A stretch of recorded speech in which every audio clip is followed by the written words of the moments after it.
Nipah ബാധിച്ച Kozhikode Farooq college സ്വദേശിയുടെ Pune virology ഇൻസ്റ്റിറ്റ്യൂട്ടിൽ നിന്നുള്ള ഫലവും പോസിറ്റീവ്. നേരത്തെ കോഴിക്കോട് മെഡിക്കൽ കോളേജ് ആശുപത്രിയിലെ പരിശോധനാ ഫലവും പോസിറ്റീവായിരുന്നു.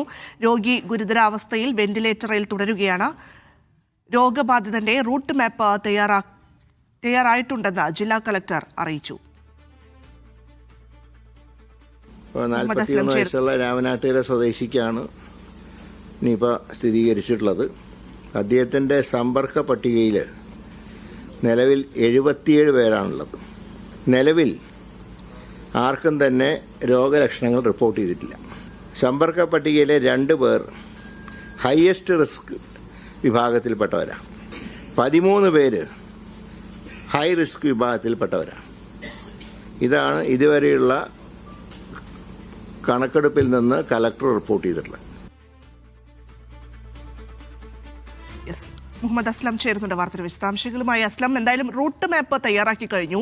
ഈ സമ്പർക്ക പട്ടികയിൽ നിലവിൽ 70ഓളം പേരുണ്ട് എന്ന് മനസ്സിലാക്കുന്നുണ്ട്. അതിൽ 15 പേർ നിലവിൽ ക്വാറന്റൈനിൽ പോയിട്ടുണ്ട്. എന്നാൽ ആശങ്കപ്പെടേണ്ട സാഹചര്യമില്ല. കാരണം ഈ സമ്പർക്ക പട്ടികയിലുള്ള ആർക്കും തന്നെ രോഗലക്ഷണങ്ങളില്ല എന്നും മന്ത്രി പറയുന്നുണ്ട്. എങ്ങനെയാണ് വിവരങ്ങൾ?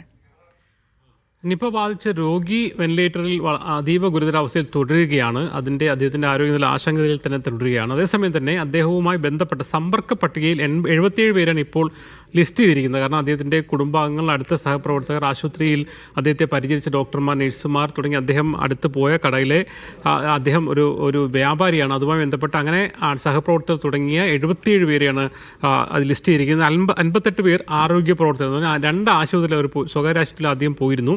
ആദ്യം ഒരു സ്വകാര്യ ആശുപത്രിയിൽ പോയി, പിന്നീട് ഒരു സ്വകാര്യ ആശുപത്രിയിലേക്ക് പോയി. ഇവിടെ നോക്കി ഡോക്ടർമാർ, നഴ്സുമാർ തുടങ്ങി മറ്റു ആരോഗ്യ പ്രവർത്തകർ 58 പേർ.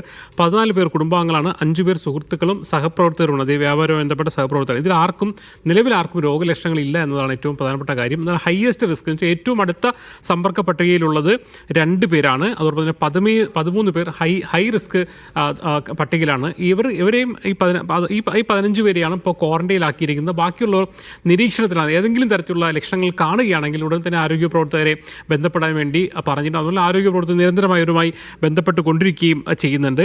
എന്തായാലും ഈ റൂട്ട് മാപ്പ് തയ്യാറാക്കി ഈ ഒരു ക്വാറന്റൈൻ ശ്രമങ്ങൾ നടത്തിയിട്ടുണ്ട്. അതോടൊപ്പം തന്നെ RRT അവിടെ യോഗം ചേരുകയും ബാക്കി ഈ ഒരു രാമനാട്ടുകര മുനിസിപ്പാലിറ്റിയിലാണിത് റിപ്പോർട്ട് ചെയ്തത്. അവിടെ കേന്ദ്രീകരിച്ചുള്ള മറ്റു ആരോഗ്യ ജാഗ്രതാ പ്രവർത്തനങ്ങൾ നടക്കുന്നുണ്ട്. ആവശ്യമായ PPE കിറ്റുകളും അതുപോലെ മാസ്കുകൾ ഉൾപ്പെടെയുള്ള എല്ലാ കാര്യങ്ങളും സജ്ജീകരിച്ചിട്ട് വിതരണം ചെയ്തിട്ടുണ്ട്. ആ അർത്ഥത്തിൽ ജാഗ്രത പൂർണ്ണമായി തന്നെയുണ്ട്. രോഗബാധിതരായ ഒരാളുടെ നില ക്രിട്ടിക്കലായി തന്നെ തുടരുകയാണ്. അതേസമയം തന്നെ മറ്റുള്ള ആൾക്കാർ സമ്പർക്ക പട്ടികയിൽ ആർക്കും നിലവിൽ ലക്ഷണങ്ങളില്ല എന്നതാണ് ആശ്വാസകരമായ കാര്യം. അസ്ലം, മറ്റൊരു പ്രധാനപ്പെട്ട കാര്യം ഇപ്പോൾ മന്ത്രി സൂചിപ്പിച്ചത് ആശങ്കപ്പെടേണ്ട സാഹചര്യമില്ല. പക്ഷേ അപ്പോഴും ഈ കണ്ടെയ്ൻമെന്റ് സോണുകളാക്കി തിരിക്കേണ്ട വല്ല സാഹചര്യം നിലവിലുണ്ടോ? അത് ഇന്ന് ആരോഗ്യമന്ത്രിയുടെയും അതോടൊപ്പം തന്നെ ജില്ലാ കളക്ടറുടെയും നിർദ്ദേശം. ജില്ലാ കളക്ടർ അല്പസമയത്തിന് ഉടൻ തന്നെ മാധ്യമങ്ങളെ കാണുന്നുണ്ട്. അവർ പറയുന്നതാണ് പ്രതീക്ഷിക്കുന്നത്.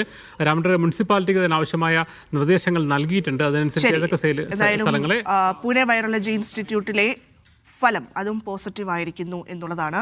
പക്ഷേ ആശങ്കപ്പെടേണ്ട സാഹചര്യമില്ല. സമ്പർക്ക പട്ടികയിലുള്ള ആർക്കും തന്നെ രോഗലക്ഷണങ്ങൾ ഇല്ല എന്നുള്ളതാണ് അറിയാൻ സാധിക്കുന്നത്.